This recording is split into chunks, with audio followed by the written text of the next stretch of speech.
ಓಂ ನಮಃ ಶ್ರೀ ಸಚ್ಚಿದಾನಂದ ಯತಿರಾಜಾಯ ಧೀಮತೆ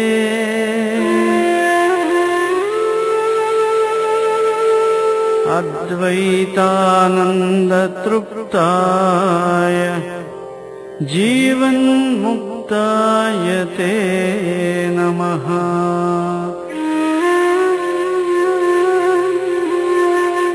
ಜೀವನ್ಮುಕ್ತಾಯ ತೇ ನಮಃ.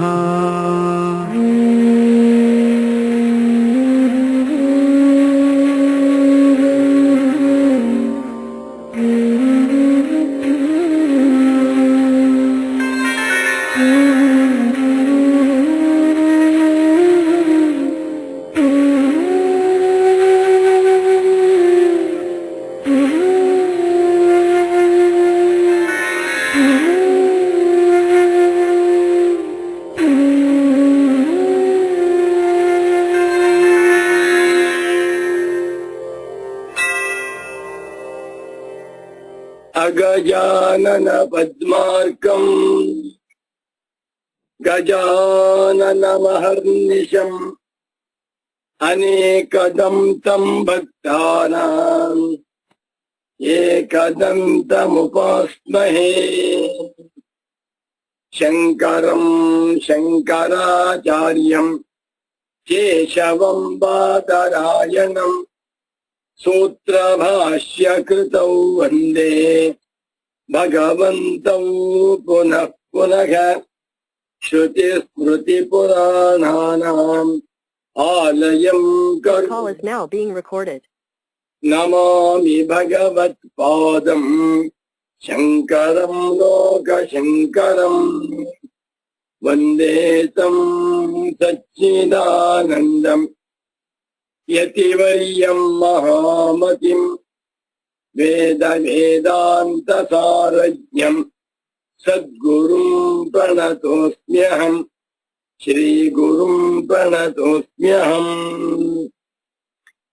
ಸದಾಹಂ ಸಂಪ್ರದಾಯಜ್ಞಂ ಸಂಯಮೀಂದ್ರಂ ಸದಾಶ್ರಯಂ ಸದ್ಗುರುಂ ಸಚ್ಚಿದಾನಂದಂ ಸದಾಚಾರಂ ಸಮಾಶ್ರಯೇ.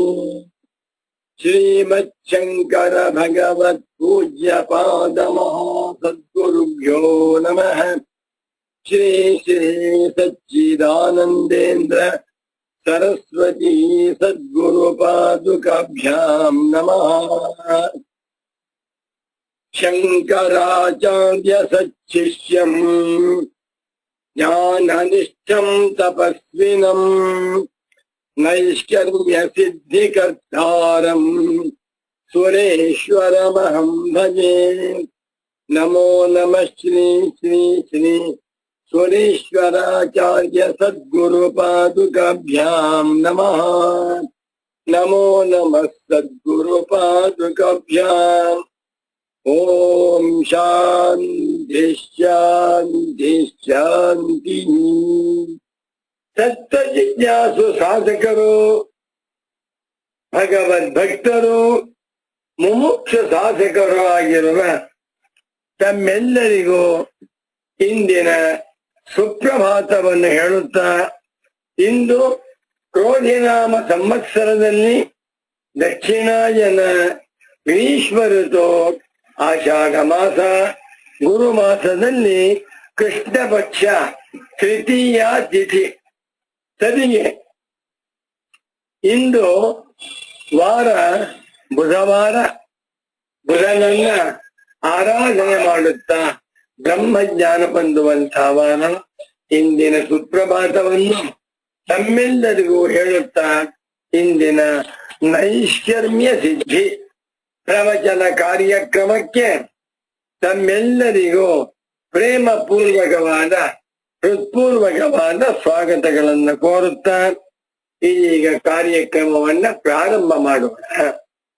ಕಾನಿಲಾಗ್ಯಬ್ಧರಿತ್ರ್ಯಂತಂ ಸಟ್ಫಣೀಮೋದ್ಗತಂ ಯತಃ ಧ್ವಾಂತಚ್ಛಿದೇ ನಮಸ್ತಸ್ಮೈ ಹರಯೇ ಬುದ್ಧಿ ಸಾಕ್ಷಿಣಿ ಅಲಬ್ಧ್ವಾತಿಶಯಂ ಯಸ್ಮಾತ್ ವ್ಯಾವೃತ್ತಾಸ್ತಮಬಾಧಯಃ ಗರೀಯಸೇ ನಮಸ್ತಸ್ಮೈ ಅವಿದ್ಯಾಗ್ರಂಥಿಭೇದಿನಿ ನಮೋ ನಮಃ ಸದ್ಗುರುಪಾದುಕಾಭ್ಯಾಂ.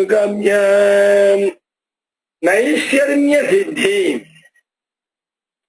ವೇದಾಂತ ಕ್ಷೇತ್ರದಲ್ಲಿ, ವೇದಾಂತ ದರ್ಶನದಲ್ಲಿ, ವೇದಾಂತ ಪ್ರಪಂಚದಲ್ಲಿ ಮೇಲ್ಮಟ್ಟದ ಗ್ರಂಥ ಯಾವುದು?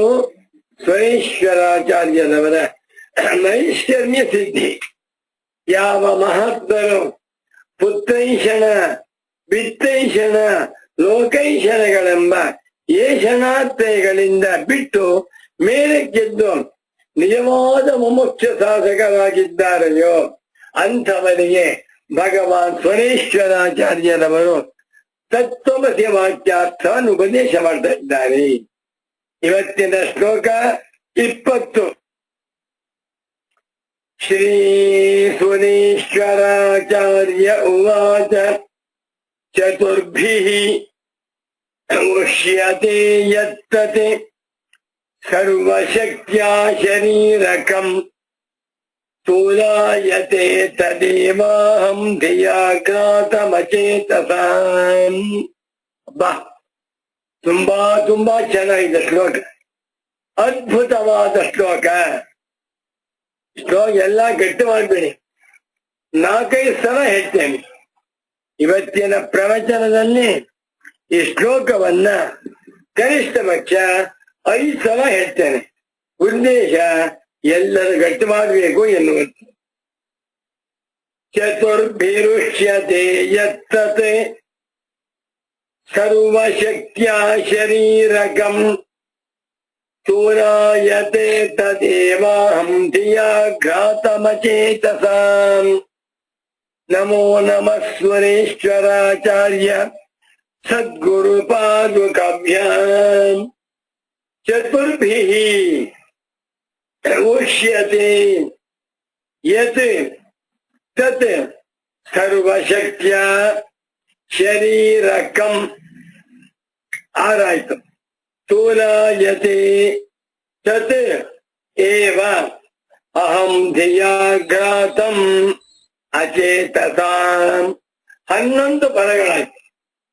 11 ಪದಗಳಿಂದ ಸಿದ್ಧವಾಗಿರುವ ದಿವ್ಯ ಶ್ಲೋಕವಿದು. ಯಾರೀ ದೇಹವನ್ನೇ ನಾನೆಂದು ತಿಳಿದುಕೊಂಡು ಅಧ್ಯಾಸ ಕೂಪದಲ್ಲಿ ಮುಳುಗಿ ತಾಪತ್ರೆಯ ಬದ್ದಾಡ್ತಾ ಇದ್ದಾರೋ ಅಂತ ಅವಿವೇಕಿಗಳಿಗೆ, ದೇಹಾಧ್ಯಾಸವುಳ್ಳಂತ ಮೂರ್ಖರಿಗೆ ಭಗವಾನ್ ಸ್ವರೇಶ್ವರಾಚಾರ್ಯರವರ ಆಟಂಬಾಂ.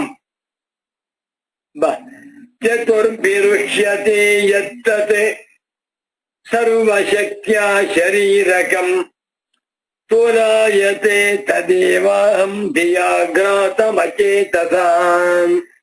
ಓಂ ಶಾಂತಿ ಶಾಂತಿ ಶಾಂತಿ.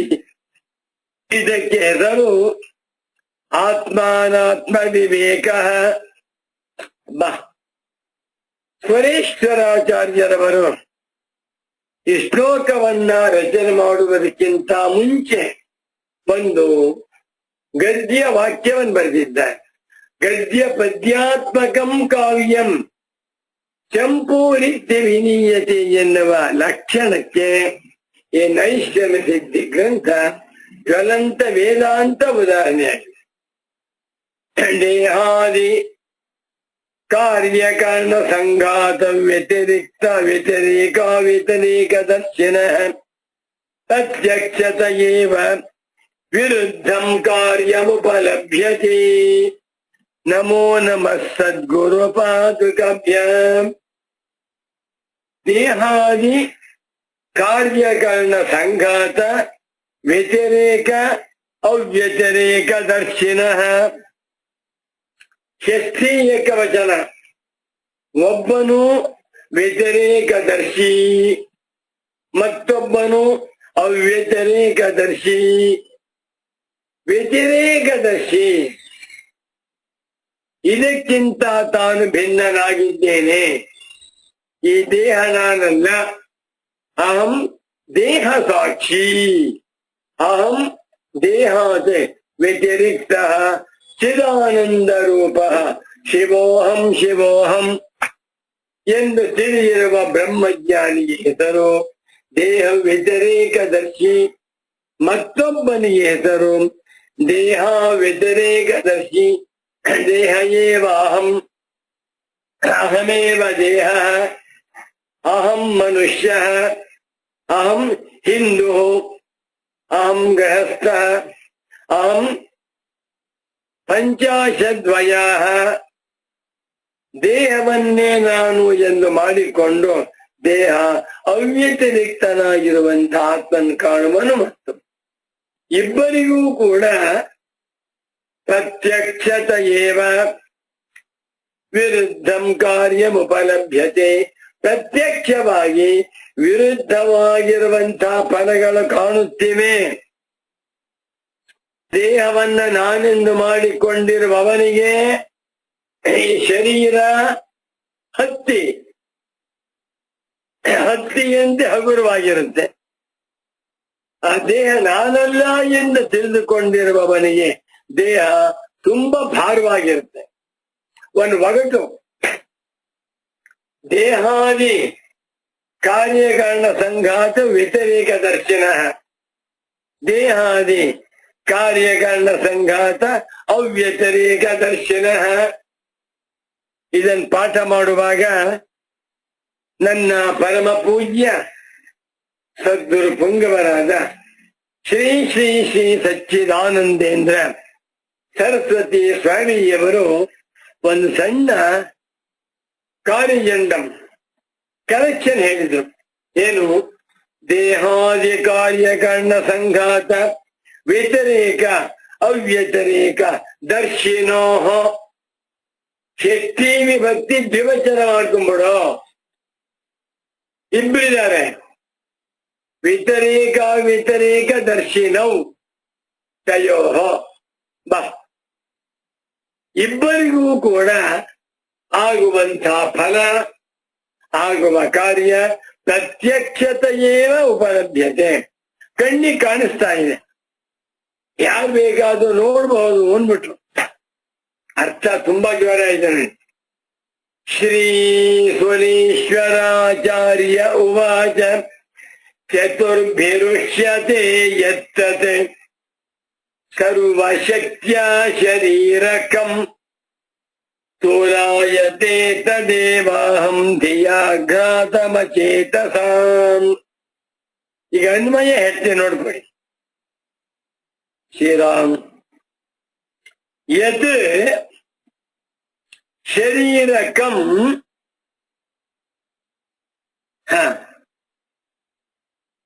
ಶರೀರಕಂ ಸರ್ವಶಕ್ತ್ಯ ಚತುರ್ಭಿಃ ಪುಷ್ಯತೆ ತದೇವ ಅಚೇತಸಾಂ ಅಹಂ ಧಿಯಾಘಾತಂ ಸತೆ ತೋಲಾಯತೆ. ಶ್ರೀರಾಮಚಂದ್ರ ಏನ್ ಮಾತಾಡಿದ್ದ ಸ್ವಾಮಿ? ಅದ್ಭುತ. ಈ ಶ್ಲೋಕದ ಅರ್ಥವನ್ನ ಸರಿಯಾಗಿ ಮಾಡ್ಕೊಂಡ್ಬಿಟ್ರೆ ನಾವು ರೋಗದಲ್ಲಿ ಯಾರನ್ನ ಮಿಸ್ ಯೂನಿವರ್ಸ್, ಮಿಸ್ಟರ್ ಯೂನಿವರ್ಸ್ ಅಂತ ಹೇಳ್ತೀವಿಯೋ ಅವರನ್ನ ನೋಡಿದಾಗ ನಮಗೆ ತುಂಬಾ ಸಂತೋಷವಾಗುತ್ತೆ. ದೇಹಾಧ್ಯಾಸ, ಈ ಬ್ಯೂಟಿ ಪಾರ್ಲರ್ಸ್ ಶ್ರೀರಾಮ ತುಂಬಾ ಸಂತೋಷವಾಗುತ್ತೆ. ನೋಡಿ ಹೇಳ್ತಾ ಇದ್ದಾರೆ, ಯತ್ ಯಾವ ಶರೀರಕಂ, ಕಂ ಅಂದ್ರೆ ಕುತ್ಸಿತ, ಈ ಅತ್ಯಂತ ತುಚ್ಛವಾಗಿರುವ ಮಲಮೂತ್ರ ಪಿಂಡವಾಗಿರುವ ಏನಿದೆ ದೇಹದ ಒಳಗಡೆಯಲ್ಲಿ ಬರೀ ಕಸ ಕೊಳೆ ತಿಪ್ಪೆಗುಂಡಿ, ಹೊರಗಡೆಯಲ್ಲಿ ಚರ್ಮದ ಒಳಗಡೆಯಲ್ಲಿ ರಕ್ತದ ಒಳಗಡೆಯಲ್ಲಿ ಮಾಂಸ, ಒಳಗಡೆಯಲ್ಲಿ ಮೂಳೆ, ಒಳಗಡೆಯಲ್ಲಿ ಮಾಂಸ, ಮೂಳೆ, ಕೀವು, ಮಲ, ಮೂತ್ರ. ಒಬ್ಬ ಮನುಷ್ಯ ಸತ್ತೋಗಿದ್ದಾನೆ, 80 kg ತೂಕ ಇದ್ದ, ಅದೀಗ ಶರೀರ ಕಮ್ಮಗೋಯ್ತು. ದೊಡ್ಡ ಶ್ರೀಮಂತ, ದೊಡ್ಡ ಚಕ್ರವರ್ತಿ, ದೊಡ್ಡ ಪ್ರಪಂಚದಲ್ಲಿ ವಿಶ್ವವಿಖ್ಯಾತನಾಗಿರುವಂತಹ ಒಬ್ಬ ದೊಡ್ಡ ವ್ಯಕ್ತಿ ಅವನು ಸತ್ತೋದ. ಆ ಶರೀರವೇನಾಯ್ತು? ಶರೀರಕಂ, ಕುತ್ಸಿತವಾದ ಶರೀರವಾಯ್ತು. ಅದು ಚತುರ್ಭಿ ಸರ್ವಶಕ್ತಿಯ ಉಷ್ಯತಿ ವಹತಿ ವಹತಃ ವಹಂತಿ ಕರ್ತವ್ಯ ಪ್ರಯೋಗ ಉಷ್ಯತೆ ಉಷ್ಯತೆ ಉಷ್ಯಂತೆ ಆತ್ಮನೇ ಪ್ರಯೋಗ, ಕರ್ಮಣೆ ಪ್ರಯೋಗ. ಆ ಸತ್ತ ಶರೀರವು ಬಿದ್ದಿದೆ, ಯಾವ ಅನುಕೂಲವಿಲ್ಲ. ಅದನ್ನ ಹೊತ್ಕೊಂಡು ಬರಬೇಕಾಗಿ 1 ಕಿಲೋಮೀಟರ್ ಆ ಹೆಣವನ್ನ ಹೊತ್ಕೊಂಡು ಬರಬೇಕು. ಯಾರು ಹೊತ್ಕೊಂಡ್ ಬರ್ತಾರೆ? ಚತುರ್ಭಿ, 4 ಜನ ಹೊತ್ಕೊಂಡ್ ಬರ್ತಾ ಇದ್ದಾರೆ. ಶ್ರೀರಾಮಚಂದ್ರ ವರ್ಣನೆ ಕೇಳ್ತಾ ಇದ್ದ ಬಹಳ ಬೇಜಾರಾಗತ್ತೆ. ಬೇಜಾರಾದರೂ ಶರೀರದ ಹಣೆಯವರ ಹಸ್ತಯ್ಯ. 4 ಜನ, 2 ಕಾಲಿಗೆ ಒಬ್ಬೊಬ್ರು, ಈ ಕಾಲೊಂದು ಆ ಕಾಲೊಂದು, ಅನಂತರ ತಲೆ ಒಬ್ಬ, ಬೆನ್ನೊಬ್ಬ, 4 ಜನ ಹೊತ್ತು ಬರ್ತಾ ಇದ್ದಾರೆ. ಸುಸ್ತೋ ಸುಸ್ತು, ಸುಸ್ತೋ ಸುಸ್ತು, 1 ಕಿಲೋಮೀಟರ್ ಹೊತ್ತು ಹೊರಬೇಕು. ಅದಕ್ಕೆ ಡೋಲಿ ಇಲ್ಲ, ಅವರನ್ನ 4 ಜನ ಹೊತ್ತು ಹೊರಬೇಕು. ಎಲ್ರೂ ಹೊತ್ತು ಹೋಗ್ತಾರೆ. 10 ಹೆಜ್ಜೆ ಹೋದ್ರು, ಸಾಕ, ಇಲ್ಲಪ್ಪ ಇನ್ನೂ 1 ಕಿಲೋಮೀಟರ್ ಹೋಗ್ಬೇಕು. ಅಯ್ಯಪ್ಪ ಆಗುಲ್ಲ, ಕೂತೋತಾರೆ, ಹೊತ್ತೋತಾರೆ. ಏನ್ ಭಾರ ಇದೆ ಪುಣ್ಯಾತ್ಮ ಅಂತಾರೆ. ಯಾವಾಗ ಶರೀರದಿಂದ ಪ್ರಾಣಶಕ್ತಿ ಹೊರಟೋಯ್ತೋ, ಯಾವಾಗ ಶರೀರದಲ್ಲಿ ನಾನು ಎನ್ನುವಂತ ಅಭ್ಯಾಸ ಹೊರಟೋಯ್ತೋ, ಆ ಶರೀರವನ್ನ ನಾನು ಎಂದುಕೊಳ್ಳುವಂತ ಜೀವಾತ್ಮ ದೇಹದಲ್ಲಿ ಹೊರಟ್ಬಿಟ್ಟ. ಆ ದೇಹದ ಮೇಲೆ ಯಾರಿಗೂ ನಾನು ಎನ್ನುವ ಅಧ್ಯಾಸವಿಲ್ಲ. ಯೋಚನೆ ಮಾಡಿ, ಒಬ್ಬ ಮನುಷ್ಯ ಬದ್ರಿಗೋ ಕೇದಾರಕ್ಕೂ ಹೋಗಿದ್ದಾನೆ, ಬೆಟ್ಟ ಹತ್ತಾ ಇದ್ರು, ಹಾರ್ಟ್ ಫೇಲ್ಯೂರ್ ಸತ್ತೋದ. 100 ಜನ ಜೊತೆ ಹೋಗಿದ್ದಾರೆ, ಮೇಲೆ ಎತ್ಕೊಂಡು ಹೋಗಬೇಕು. ಇನ್ನು 3 ಕಿಲೋಮೀಟರ್ ಇದೆ. ಹೇಗೆ ಎತ್ಕೊಂಡು ಹೋದ ಹೆಣವನ್ನ? ಇದನ್ನ ಸುರೇಶ್ವರಾಚಾರ್ಯರು ಶರೀರ ಅಂತ ಹೇಳಲಿಲ್ಲ, ಶರೀರಂ ಸ್ವರೂಪಂ ಶರೀರಕಂ ಹೆಣಭಾರ ಮೊದಲೇ ಹೇಳ್ತಾರೆ. ಹೆಣಭಾರ ಅಂತಾರೆ ನೋಡಿ. ಬದುಕಿದ್ದಾಗ ವಿದ್ಯಾವಂತ, ಬದುಕಿದ್ದಾಗ ಶ್ರೀಮಂತ, ಬದುಕಿದ್ದಾಗ ಬುದ್ಧಿವಂತ, ಬದುಕಿದ್ದಾಗ ಅವನೊಬ್ಬ ಬ್ರಹ್ಮಜ್ಞಾನಿ, ಬದುಕಿದ್ದಾಗ ಅವನೊಬ್ಬ ದೊಡ್ಡ ಚಕ್ರವರ್ತಿ. ಸತ್ತ ಮೇಲೆ ನಾಯಿ ಹೆಣ, ಆನೆ ಹೆಣ, ಶ್ರೀಮಂತನ ಹೆಣ, ಬ್ರಹ್ಮಜ್ಞಾನಿಯ ಹೆಣ, ಸನ್ಯಾಸಿ ಹೆಣ, ಎಲ್ಲವೂ ಕೂಡ ಹೆಣಭಾರ. ಹೌದಾ? ಜ್ಞಾನಿಗಳ ಎಷ್ಟು ಚೆನ್ನಾಗಿದೆ. ಶರೀರಕಂ, ನಾ ನೋಡಕ್ಕಾಗಲ್ಲ. ಆ ಶರೀರವನ್ನ ಕಾಗೆವನ್ನು ಕುಗ್ತಾ ಇದೆ, ಅದು ಎತ್ಕೊಂಡು ಬರಬೇಕು ಮೇಲಕ್ಕೆ 4 ಕಿಲೋಮೀಟರ್. ಅದು ಎತ್ಕೊಂಡು ಹೋಗ್ಬೇಕಾದ್ರೆ 1 ವರ್ಷವಾದ್ರೂ ಹೋಗಲಿ. 4 ಜನ ಹೊತ್ಕೊಂಡು ಹೋಗ್ತಾ ಇದ್ದಾರೆ. ಭಾರೋ ಭಾರೋ ಭಾರ, ಭಾರಂ ಭಾರಂ ಭಾರಾಣಿ. ಸಿಕ್ಕಾಪಟ್ಟೆ ಭಾರ. ಯಾಕೆ? ಅದರಲ್ಲಿ ಅಭ್ಯಾಸವಿಲ್ಲ. ಅಂತ ಶರೀರವು ಚತುರ್ಭಿ, 4 ಜನ ಘಟಾಂಘಟಿಗಳಿಂದ ಕುಸ್ತಿ ಪಟುಗಳು ಎದ್ದಾಗ್ಬಿಡ್ತಾರೆ. ಆದರೆ ಒಬ್ಬೊಬ್ರು ಕೂಡ 80 ಕೆಜಿ ಇದ್ದಾರೆ.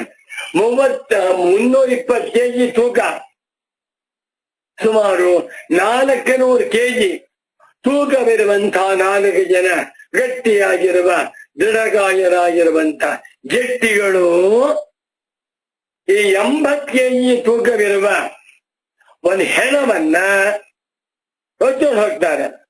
ಹೇಗೆ ಅಂದ್ರೆ ಸರ್ವಶಕ್ತಿಯ ರಾಮ ರಾಮ. ಅವರಲ್ಲಿರುವಂತ ಎಲ್ಲಾ ಶಕ್ತಿಯನ್ನ ಬಳಸಿ ಅಬ್ಬಾ ಅಬ್ಬಾ ಆಗ್ತಾ ಇಲ್ಲ ಒಂದು 10 ಹೆಜ್ಜೆ ಮೇಲಕ್ಕೆ ಹೋದ್ರು, ಬೆಟ್ಟ ಮೇಲಕ್ಕೆ ಹೋದ್ರು, ಇಟ್ಟು ಬಿಟ್ರಲ್ಲಿ. ಪುನಃ ದೋಸೆ ತಿಂದ್ರು, ಕಾಫಿ ಕುಡಿದ್ರು, ಪುನಃ ಇಟ್ಕೊಂಡು ಶಕ್ತಿ ಬಂತು. ಇನ್ನೊಂದು 20 ಬೆಟ್ಟು ಸತ್ತಾರೆ, ಇಟ್ಟು ಬಿಡ್ತಾರೆ. ಯಾವ್ದದು ಹೆಣ? ಎಂಥ ಹೆಣ? ಕುತ್ಸಿತಂ ಶರೀರಂ. ಹೊರ್ತಾ ಇರೋರು ಯಾರು? ಜಟ್ಟಿಗಳು, ವಿಶ್ವವಿಖ್ಯಾತರಾಗಿರುವಂತ ಪಟಿಂಗರು. ಎಷ್ಟು ಜನ? ಒಬ್ರಲ್ಲ, ಇಬ್ಬರಲ್ಲ, 3 ಜನ ಅಲ್ಲ, 4 ಜನ. ಶ್ರೀರಾಮಚಂದ್ರ 4 ಜನಗಳಿಂದ ಈ ಶರೀರವು ಉಷ್ಯತೆ ಹೊರಲ್ಪಡುತ್ತಿದೆ. ಹೇಗೆ ಹೊರಲ್ಪಡ್ತಾ ಇದೆ? ಸರ್ವ ಶಕ್ತಿಯ.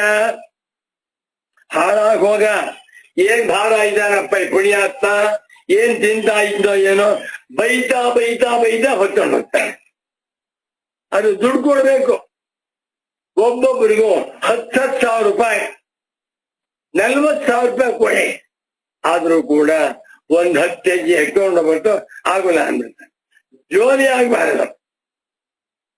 ಚಿಟ್ಟ ಅಲ್ಲ ಹಾಗೆ ಎಷ್ಟು ಕಷ್ಟವಾಗ್ತು ನೋಡಿ. ಬಾಡೆ ಒಂದು 10 ಹೆಜ್ಜೆ ಹೋಗಿ ಸುಸ್ತಾಗ್ಬಿಡುತ್ತೆ.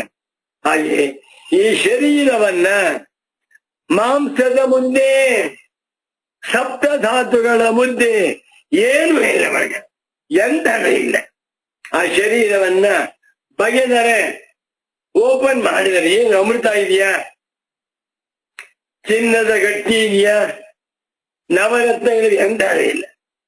ಯಾರೂ ಕೂಡ ಸತ್ತ ಹೆಣವನ್ನ ಬಗೆಯುವುದಕ್ಕೆ ಹೋಗುವುದಿಲ್ಲ.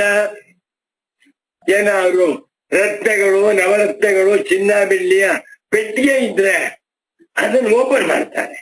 ಏನ್ ಪೆಟ್ಟಿಗೆ ಇದು? ಬರೀ ಒಳಗಡೆಯಲ್ಲಿ ತಿಪ್ಪೆ ಗುಂಡಿ, ಕಸ, ಚಸರು. ಅದು ಯಾರೇ ಆಗಲಿ, ಬ್ರಹ್ಮಜ್ಞಾನಿಯನ್ನೇ ತಗೊಳ್ಳಿ, ಸನ್ಯಾಸಿಯನ್ನೇ ತೆಗೆದುಕೊಳ್ಳಿ, ಬ್ರಹ್ಮನಿಷ್ಠನಾಗಿರುವ ಜೀವನ್ಮುಕ್ತರ ಶರೀರವನ್ನೇ ತಗೊಳ್ಳಿ.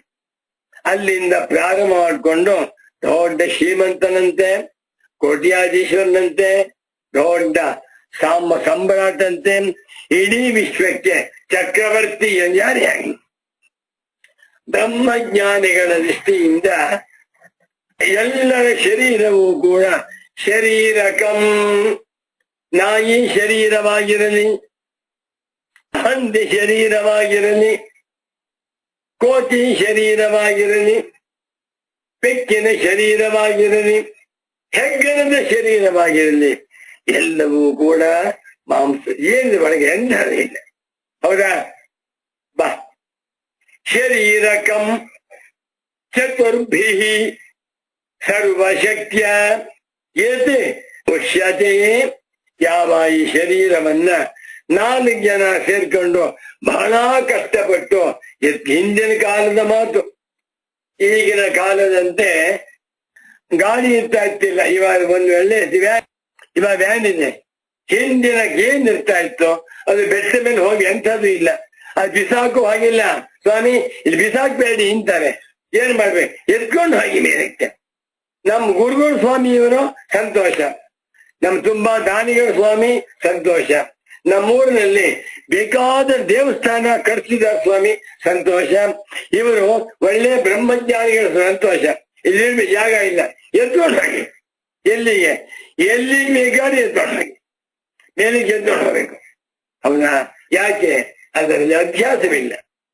ಯಾವ ಶರೀರದಲ್ಲಿ ನಾನು ಎನ್ನುವ ಅಧ್ಯಾಸವಿಲ್ಲವೋ, ನಾನಲ್ಲವೋ, ನನಗಿಂತ ಭಿನ್ನವಾಗಿದೆಯೋ ಅದು ಸಿಕ್ಕಾಪಟ್ಟೆ ಭಾರ. 80 kg ತೂಕ ಇದ್ರೂ ಅದನ್ನು ಹೊರಬೇಕು ಅಂದ್ರೆ 800 kg ಆಗ್ಬಿಡುತ್ತೆ ನೋಡಿ. ಪೂಜ್ಯರಾದ ಸದ್ಗುರು ಸಚ್ಚಿದಾನಂದೇಂದ್ರ ಸರಸ್ವತಿ ಸ್ವಾಮೀಜಿಯವರು ಒಳ್ಳೆ ಉದಾಹರಣೆ ಕೊಟ್ಟಿದ್ದು. ಒಬ್ಬ ಮನುಷ್ಯ 120 kg ಇದ್ದಾನೆ ಅಂತ ಇಟ್ಕೊಳ್ಳಿ.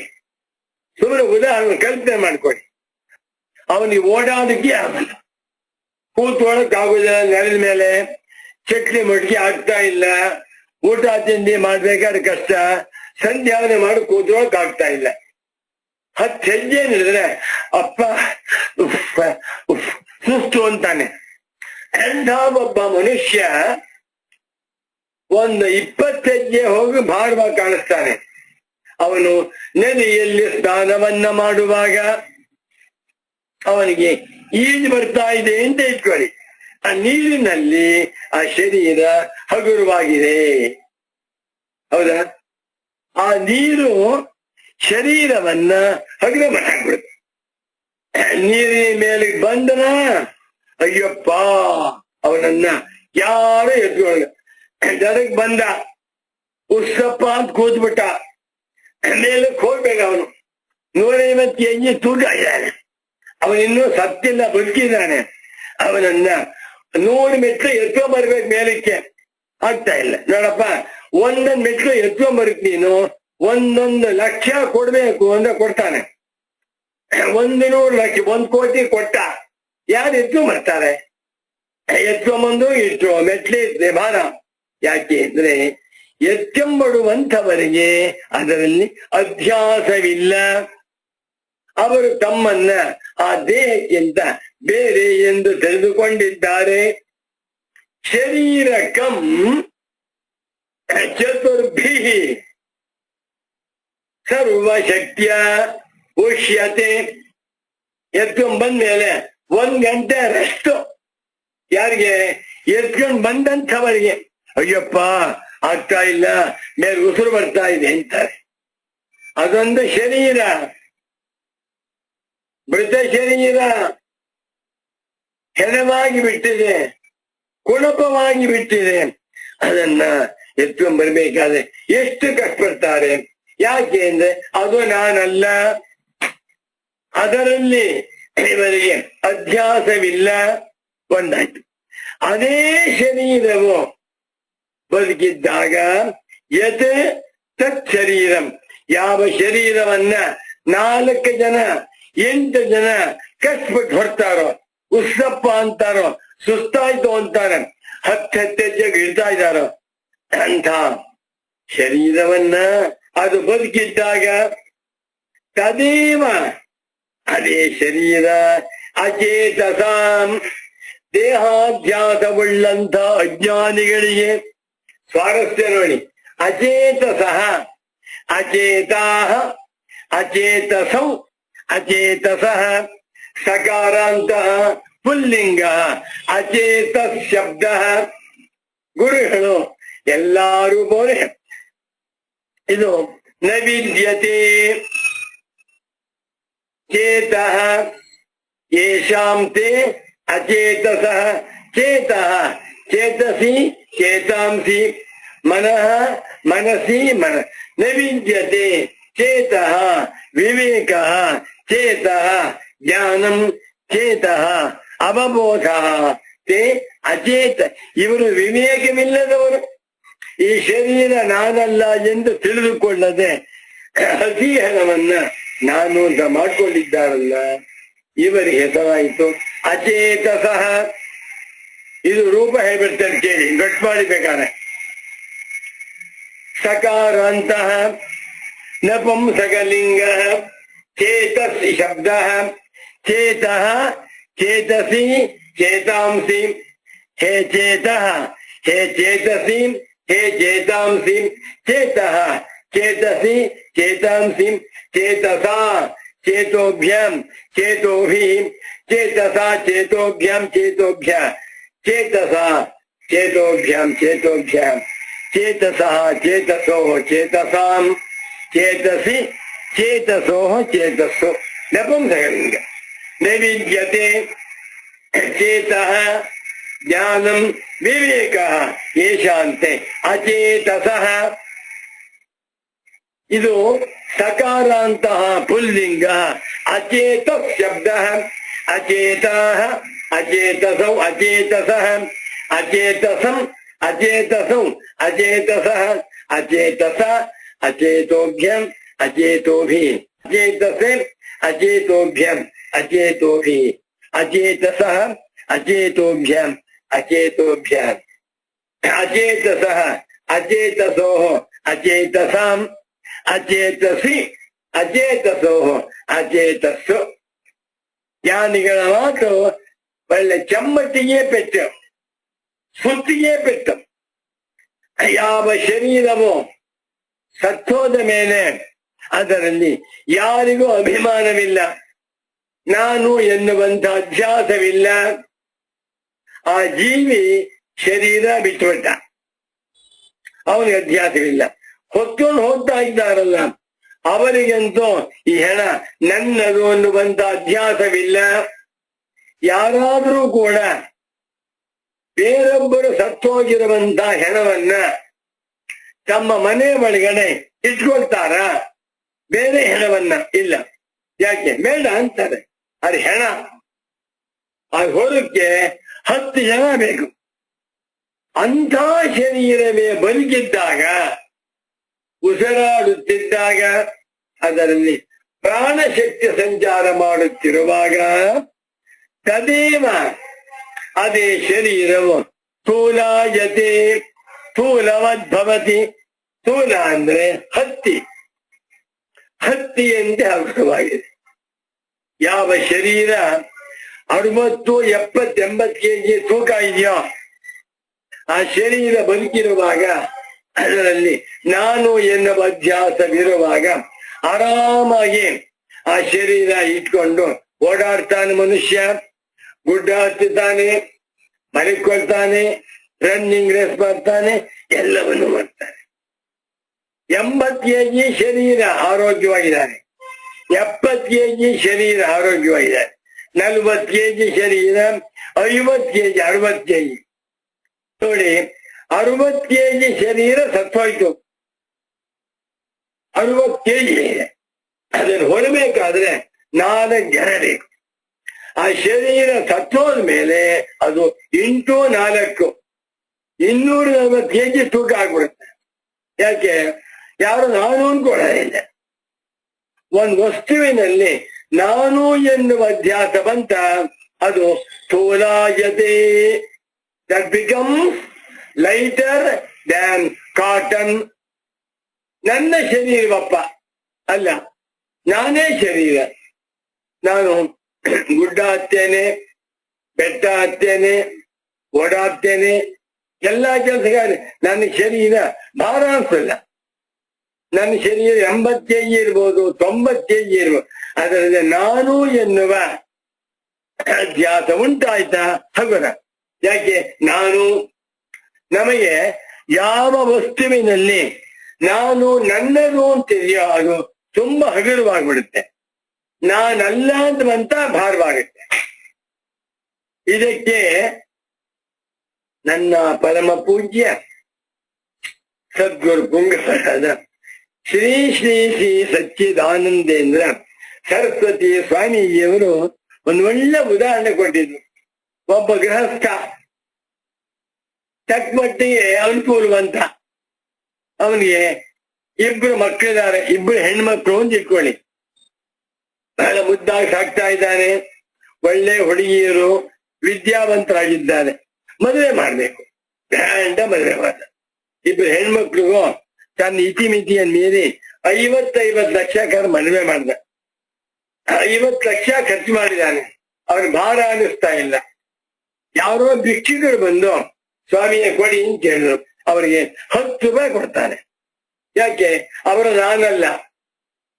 ಆ ಭಿಕ್ಷುಕ ಬಂದು ಭಿಕ್ಷೆ ಬೇಡುವಾಗ 10 ರೂಪಾಯಿ 20 ರೂಪಾಯಿ ಮಾತ್ರ ಕೊಡ್ತಾನೆ. ಅದೇ ಮಗಳು ಬಂದು ಅಪ್ಪ ನನಗೆ ಸ್ವಲ್ಪ ದುಡ್ಡು ಬೇಕು ಅಂದ್ರೆ 10 ಲಕ್ಷ ಕೊಡ್ತಾನೆ. ತನ್ನ ಮಗಳಿಗೆ ಅಥವಾ ಮಗನಿಗೆ ಅಥವಾ ಮೊಮ್ಮಗನಿಗೆ 10 ಲಕ್ಷ ಕೊಟ್ಟ. ಅದೇ ಭಿಕ್ಷುಕನಿಗೆ 10 ರೂಪಾಯಿ ಕೊಟ್ಟ. ಆ ಭಿಕ್ಷುಕ ಪುನಃ ನಾಳೆ ದಿನ ಬಂದ್ರೆ, ಹೋಗ ನೆನ್ನೆ ಬಂದಿದ್ದೆಲ್ಲೋ, ಬೇರೆ ಕೆಲಸ ಇಲ್ವಾ ಅಂತ ಹೇಳಿ ದುಡ್ಡು ಕೊಡುವುದಿಲ್ಲ. ಯಾಕೆ? ನಾನಲ್ಲ. ಯಾರು ನಾನಲ್ಲವೋ ಅವರಿಗೆ ದಾನ ಮಾಡುವುದಕ್ಕೆ ಮನಸ್ಸು ಬರುವುದಿಲ್ಲ. ಯಾರು ನಾನು? ಮಗಳೇ ನಾನು, ಮಗನೇ ನಾನು, ಸೊಸೆಯೇ ನಾನು, ಹೆಂಡತಿಯೇ ನಾನು, ಗಂಡನೇ ನಾನು ಅಂತಾಗಿರುವಾಗ ನನ್ನ ಪತ್ನಿಗೆ ನಾನು 10,000 ರೂಪಾಯಿ ಕೊಟ್ಟು ಒಂದು ಸೀರೆ ತರ್ತೇನೆ. ನನ್ನ ಮಗನಿಗೆ ನಾನು 5 ಲಕ್ಷ ರೂಪಾಯಿ ಖರ್ಚು ಕೊಡ್ತೇನೆ. ಅದೇ ಒಬ್ಬ ಭಿಕ್ಷಕನಿಗೆ ನಾನು 20 ರೂಪಾಯಿ ಕೊಡ್ಬೇಕು ಅಂದ್ರೆ ಕಷ್ಟ. ಯಾಕೆ? ಅವನು ನಾನಲ್ಲ, ಇವನು ನಾನು, ಇಷ್ಟೇ ವ್ಯತ್ಯಾಸ. ಯಾರು ನಾನು ಅದು ಹಗುರ ಲೈಟ್, ಯಾವುದು ನಾನಲ್ಲವೋ ಅದು ಭಾರ ವೆರಿ ಹೆವಿ. ಈ ದೇಹದಲ್ಲಿ ನಾನು ಎನ್ನುವಂತ ಅಧ್ಯಾಸವನ್ನ ಮಾಡಿಕೊಂಡಿರುವಂತ ಅಜ್ಞಾನಿಗಳು ಏನ್ ದೇಹವನ್ನ ಎಷ್ಟು ಚೆನ್ನಾಗಿ ನೋಡ್ಕೊಳ್ತಾರೆ, ಎಷ್ಟು ಅಲಂಕಾರ ಮಾಡ್ಕೊಳ್ತಾರೆ. ನೆಗಡಿ ಬಂದ್ರೆ ಕೆಮ್ಮು ಬಂದ್ರೆ ಡಾಕ್ಟರ್ ತಗೊಂಡು ಹೋಗ್ತಾರೆ, 1,000 ರೂಪಾಯಿ ಖರ್ಚಾದ್ರೂ ಮಾಡಿಸ್ತಾರೆ. ಬೇರೊಬ್ಬನಿಗೆ ಏನೇ ರೋಗ ಬಂದ್ರು ಐ ಡೋಂಟ್ ಕೇರ್, ಯಾಕೆ ನಂಗೆ ಸಂಬಂಧಪಟ್ಟಿಲ್ಲ. ಒಂದು ಒಳ್ಳೆ ಉದಾಹರಣೆ ಕೊಡ್ತೇನೆ. ನಮ್ಮ ಮಗನಿಗೋ ಮಗಳಿಗೋ ಯಾರಿಗೋ ಸ್ವಲ್ಪ ಹುಷಾರಿಲ್ಲ, ನರ್ಸಿಂಗ್ ಹೋಮ್ ಸೇರಿಸಿದ್ದೇವೆ. ಅದೇ ನರ್ಸಿಂಗ್ ಹೋಮ್ ನಲ್ಲಿ ಅದೇ ಹಾಲ್ನಲ್ಲಿ ಒಂದು 4-5 ಬೆಡ್ ಇದೆ. ಮತ್ತೊಬ್ಬ ಮಲಿಕೊಂಡಿದ್ದಾನೆ, ಅವನಿಗೂ ರೋಗ ಬಂದಿದೆ. ನನ್ನ ಮಗನಿಗೋ ನನ್ನ ಹೆಂಡತಿಗೋ ಗಂಡನಿಗೋ ಔಷಧಿ ತಂದ್ಕೊಡ್ತಾ ಇರ್ತೇನೆ. ಡಾಕ್ಟರ್ ಹೇಳ್ತಾರೆ ಬಿಲ್ಲು 20,000 ರೂಪಾಯಿ ಆಯ್ತು ಅಂತಾನೆ, ಕೊಟ್ಟು ಬರ್ತೇನೆ. ಆ ಪಕ್ಕದಲ್ಲಿರುವಂತಹ ಪೇಷಂಟು, ಸ್ವಾಮಿ ನಾವು ಹೊಟ್ಟೆ ಹಸೀತಾ ಇದೆ, ಬಿಸ್ಕೆಟ್ ಕೊಡಿ ಅಂದ್ರೆ ಇಷ್ಟವಿಲ್ಲದೆ ಕೊಡ್ತೇನೆ. ನನ್ನ ಮಗನಿಗಾಗಿ 20,000 ರೂಪಾಯಿ ಖರ್ಚು ಮಾಡ್ತೀನಿ ನಾನು. ಆ ಪಕ್ಕದಲ್ಲಿರುವಂತಹ ರೋಗಿಗೆ ಒಂದು ಬಿಸ್ಕೆಟ್ ಕೊಡಕ್ಕೆ ಯೋಚನೆ ಮಾಡ್ತೇನೆ. ಯಾಕೆ? ನಾನಲ್ಲ. ಅಧ್ಯಾಸದಿಂದ ಎಲ್ಲ ವ್ಯವಹಾರವು ಸುಗಮ. ಅಧ್ಯಾಸವೇ ಮಾನವರಿಗೆ ಮೃತ್ಯು. ಶ್ರೀಶ್ವರೇಶ್ವರಾಚಾರ್ಯ ಉವಾಚ ಚತುರ್ಭಿಃ ಅವಶ್ಯತೆ ಯತ್ತತ್ ಸರ್ವಶಕ್ತ್ಯಾ ಶರೀರಕಂ ಸ್ಥೂಲಾಯತೆ ತದೇವಾಹಂ ಧಿಯಾಗ್ರಾತಮಚೇತಸಂ ತದೇವ ಶರೀರಕಂ.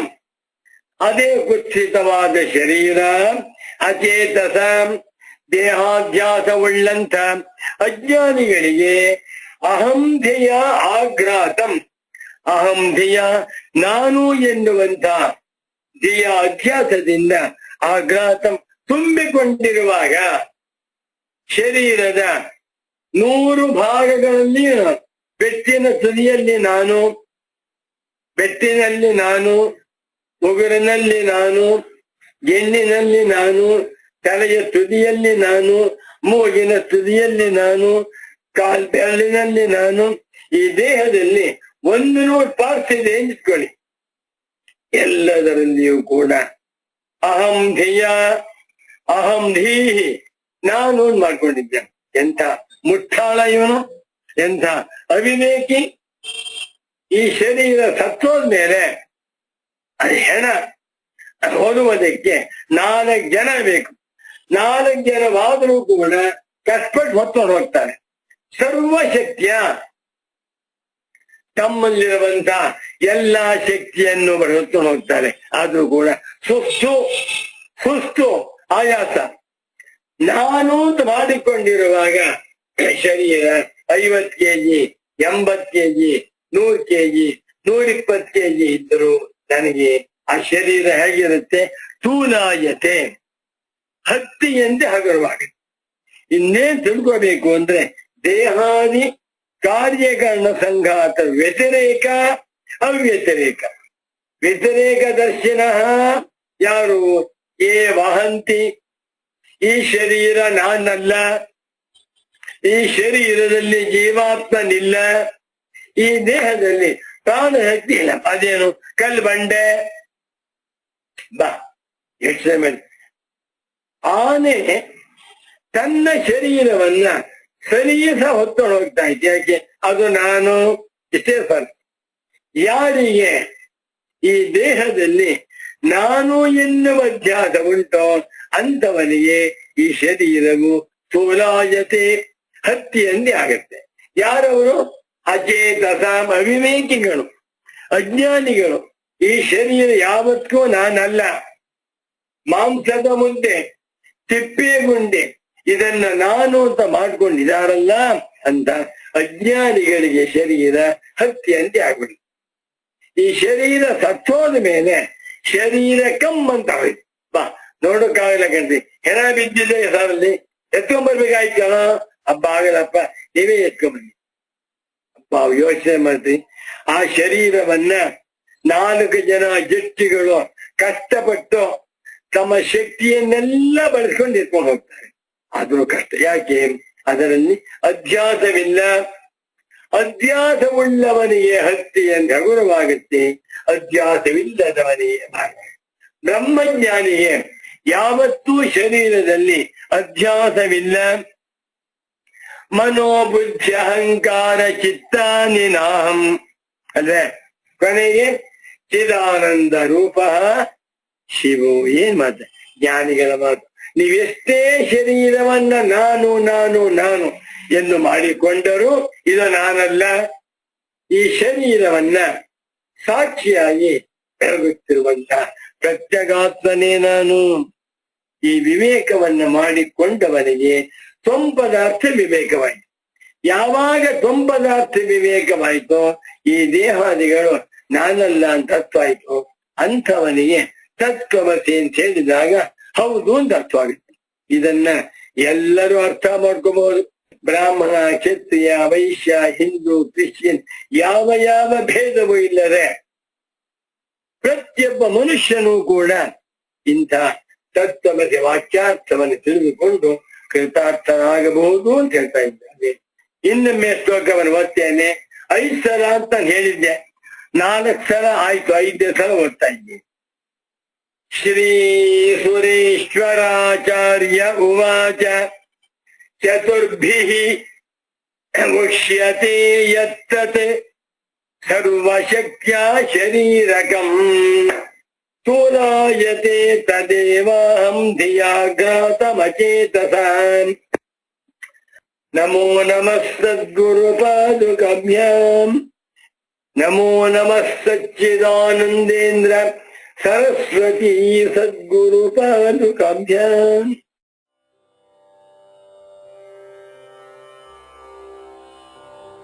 ನಿತ್ಯಾನಿತ್ಯ ವಿವೇಕವನರಿಯದೆ. ಕೇನೋಪನಿಷತ್ತಿನಲ್ಲಿನ ಒಂದು ಮಂತ್ರ ಹೀಗಿದೆ: ಇಹ ಚೇದವೇದೀರಥ ಸತ್ಯಮಸ್ತಿ ನ ಚೇದಿಹಾವೇದೀನ್ಮಹತೀ ವಿನಷ್ಟಿಃ ಭೂತೇಷು ಭೂತೇಷು ವಿಚಿತ್ಯ ಧೀರಾಃ ಪ್ರೇತ್ಯಾಸ್ಮಾಲ್ಲೋಕಾದಮೃತಾ ಭವಂತಿ. ಭಗವಾನ್ ಬಾದರಾಯಣಾಚಾರ್ಯರ ಮೊದಲನೆಯ ಸೂತ್ರ ಅಥಾತೋ ಬ್ರಹ್ಮಜಿಜ್ಞಾಸಾ ಎಂದು. ಭಗವತ್ಪಾದ ಶಂಕರರು ತಮ್ಮ ಭಾಷ್ಯದಲ್ಲಿ ಅಥ ಎನ್ನುವ ಮೊದಲ ಪದ ವಿವರಿಸುವಾಗ ಆಮೇಲೆ ಎಂದರೆ ಸಾಧನ ಚತುಷ್ಟಯಾನಂತರ ಎಂದಿದ್ದಾರೆ. ನಿತ್ಯಾನಿತ್ಯ ವಸ್ತು ವಿವೇಕವನ್ನು ಇಲ್ಲಿಯೇ, ಅಂದರೆ ಈ ಜನ್ಮದಲ್ಲಿಯೇ, ಈ ಎಚ್ಚರದಲ್ಲಿಯೇ, ಈಗ ಸದ್ಗುರು ಸಿಕ್ಕಿದಾಗಲೇ ಮಾಡುತ್ತಾ ಕೊನೆಗೆ ಮುಮುಕ್ಷುವಾಗಿ ಬ್ರಹ್ಮದ ಬಗ್ಗೆ, ಅಂದರೆ ಆತ್ಮನ ಬಗ್ಗೆ ವಿಚಾರ ಮಾಡಿದರೆ ಸಾರ್ಥಕ. ಇಲ್ಲವಾದರೆ ಮಹತ್ತರವಾದ ನಷ್ಟ ನಮಗೇ. ತನ್ನ ನಿಜ ಸ್ವರೂಪವನ್ನು ತಿಳಿದು ಕೃತಕೃತ್ಯನಾದವನೇ ಧೀರ ಎಂದಿದ್ದಾರೆ. ನಿತ್ಯ ಮತ್ತು ಅನಿತ್ಯ ವಸ್ತುಗಳ ವಿವೇಕವನ್ನು ಅರಿಯೋಣವೇ?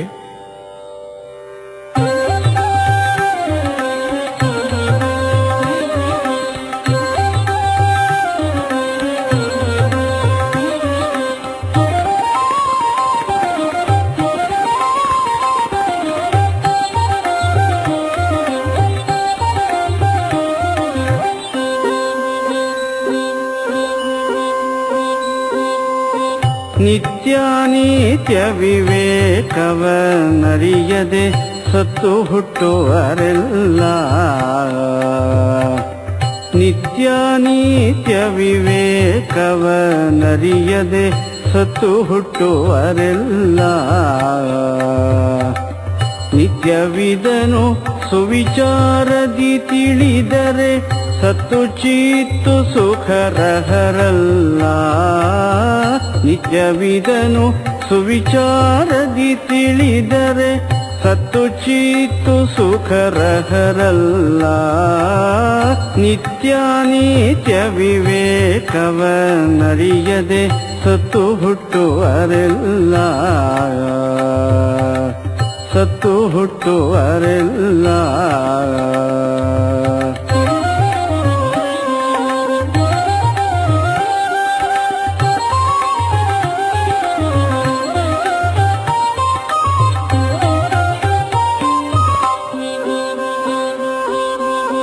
ಹೆಂಡಿರು ಮಕ್ಕಳು ಹೊಲಮನೆ ಹಣವೆಂದಂಡರೆಯುವರಲ್ಲ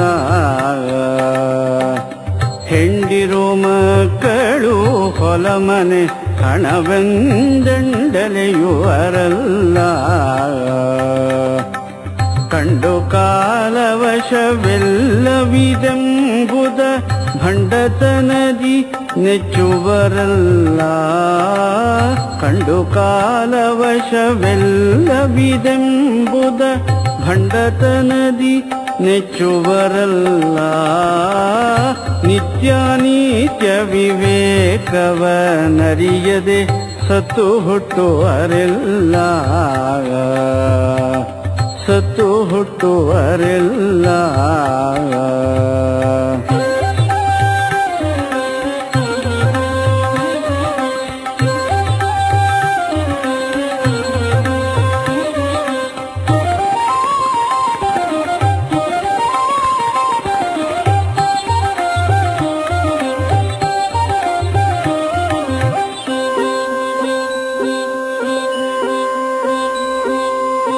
ಹುಟ್ಟಿ ಬೆಳೆದು ಮಾರ್ಪಟ್ಟು ಕುಂದಿ ಕೈ ಬಿಟ್ಟು ಪೋಪುದೆಲ್ಲ ಹುಟ್ಟಿ ಬೆಳೆದು ಮಾರ್ಪಟ್ಟು ಕುಂದಿ ಕೈ ಬಿಟ್ಟು ಪೋಪುದೆಲ್ಲ ಗುಟ್ಟನಿದನು ಗುರುತಿಟ್ಟು ತಿಳಿಯದೆ ಕಟ್ಟ ಕಡೆಗೆ ಕೊರಗುವರಲ್ಲ ಗುಟ್ಟನಿದನು ಗುರುತಿಟ್ಟು ತಿಳಿಯದೆ ಕಟ್ಟ ಕಡೆಗೆ ಕೊರಗುವರಲ್ಲ ನಿತ್ಯಾನಿತ್ಯ ವಿವೇಕವ ನರಿಯದೆ ಸತ್ತು ಹುಟ್ಟುವರೆಲ್ಲ ಸತ್ತು ಹುಟ್ಟುವರೆಲ್ಲ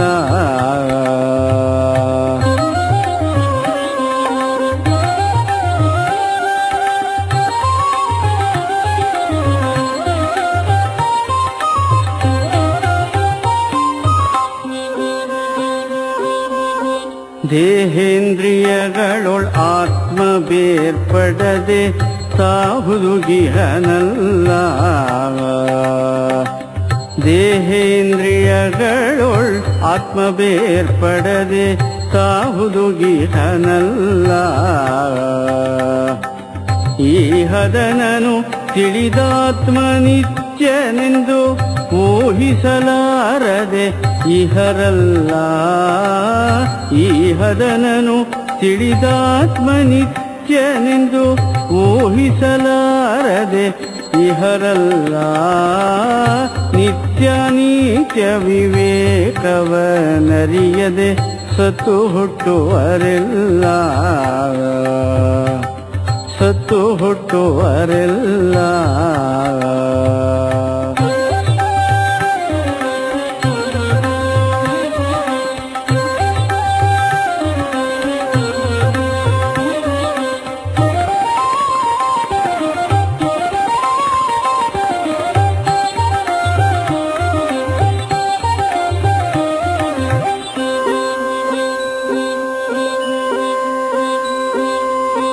ಮಡಕೆಯ ಮಾರ್ಪಾಡುಗಳದ ನೋಡುವ ನೆಡೆಗೆ ಸೇರುವಿಲ್ಲ ಮಡಕೆಯ ಮಾರ್ಪಾಡುಗಳದ ನೋಡುವ ನೆಡೆಗೆ ಸೇರುವಿಲ್ಲ ಜಡದೇಹಾದಿಯ ನೋಳ್ಪಾತು ಮನಕ್ಕೆ ಒಡೆಯನಿದನು ಶಂಕರ ಬಲ್ಲ ಜಡದೇಹಾದಿಯ ನೋಳ್ಪಾತು ಮನಕ್ಕೆ ಒಡೆಯನಿದನು ಶಂಕರ ಬಲ್ಲ. ನಿತ್ಯ ನೀತ್ಯ ವಿವೇಕವನರಿಯದೆ ಸತ್ತು ಹುಟ್ಟುವರೆಲ್ಲ, ಸತ್ತು ಹುಟ್ಟುವರೆಲ್ಲ, ಸತ್ತು ಹುಟ್ಟುವರೆಲ್ಲ.